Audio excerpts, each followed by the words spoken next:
السحر مش مجرد ألعاب بنشوفها ولا خدع بصرية. السحر ليه مفهوم أكبر وأعمق من كده بكتير. لو ربطنا التاريخ السحر بالبشر هنلاقيه اللي هو لعب دور مهم جدا في حياة الشعوب، اللي وصل بيهم الأمر للإطاحة بالملوك وتنصيب آخرين مكانهم. مش بس الإطاحة بيهم، ده كمان إشعال الحرب ما بين الشعوب باستخدام فنون السحر الأسود. أهلا بيكم في كلام خرافات مع نور عاطف. حلقتنا النهاردة بعنوان أشهر الساحرات عبر التاريخ. اعمل سبسكرايب للقناة ويلا نبدأ الحلقة. أول ساحرة معانا هي كاثرين مونفيسيون. كانت بتتعلم فنون السحر من وهي صغيرة. اتجوزت من صائغ فرنسي، ولما أفلس لجأت إلى أعمال السحر والشعوذة. مش بس كده، دي كمان درست الأساليب الحديثة لعلم التنجيم وعلم الوظائف وقراءة المستقبل للناس من خلال ايادهم ووشوشهم. تم القبض عليها هي وبنتها بتهمة ممارسة السحر، وتم إحراقها في كف الميزان سنة 1680 ميلاديا في منطقة دي جريف بالقرب من باريس. بعد وفاتها ومع التحقيق مع بنتها تم الكشف على العديد من الأسرار، من ضمنهم محاولة اغتيال الملك. ونروح لحد تاني، كاساندرا. كانت ساحرة وعرافة متنبئة بالأخبار السيئة في الأساطير اليونانية. كانت عندها موهبة الاستبصار اللي هو بعد كده أصبح لعنة ليها، بسبب إن هي كانت بتشوف حاجات وتتنبأ بحاجات وما كانش حد من أهل المدينة مصدقها. يقال في حرب طروادة هي توقعت تدميرها، لكن ما قدرتش تعمل لها حاجة لأن محدش من أهل المدينة صدقها أو حتى يساعدها. نروح لحد تاني، والبرج هاسمن. كانت نمساوية بتعمل بتوليد السيدات.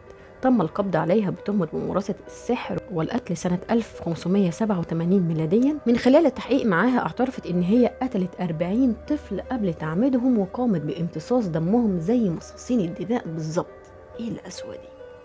كانت بتعترف بجرائمها وتصف أفعالها بمنتهى الإتقان. حكمت عليها السلطات المحلية والكنيسة بالإعدام حرقا في كف الميزان، حيث ما يقال إن هي تم تشويه جسدها ثم حرقها. نروح لحد تاني، إيزابيل جودي. اتولدت في اسكتلندا واتحكم عليها بالإعدام حرقا بتهمة ممارسة السحر سنة 1662 ميلاديا.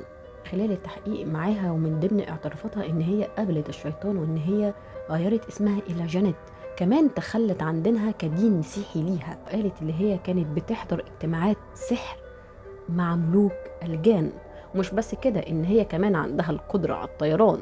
اتحكم عليها بالإعدام حرقا في كف الميزان رغم عدم وجود سجل رسمي وقت إعدامها، حيث ما يقال إن هي تم شنقها ثم حرقها. نروح لحد تاني، تشارلز ليلاند. كان بيعرف بالمسافر الباحث في السحر والكاتب. اتولد في فيلاديف سنة 1824 ميلاديا. على الرغم من إن هو ما قدرش يعالج نفسه، إن هو شخص عالم بأمور السحر والفولكلور القديم. مش بس كده، اعتبر كتابه إنجيل الساحرات من أفضل أعماله في الكتابة عن السحر. توفى سنة 1903 بسبب التهاب رئوي وبعض مشاكل في القلب، وده الوحيد اللي ما اتقبضش عليه ولا أعدم ولا اتحرق. ده كان آخر حد معانا. قولولي كنت تعرفوا مين فيهم، ومين فيهم الأقوى بالنسبة لتاريخه. بالمناسبة، أقوى ساحر على وجه الأرض الشيطان الناطق اللي هو هازارد. ولو ما تعرفوش حكايته، في حلقة ليه مخصوصة على القناة ابقوا اسمعوها. وإلى اللقاء.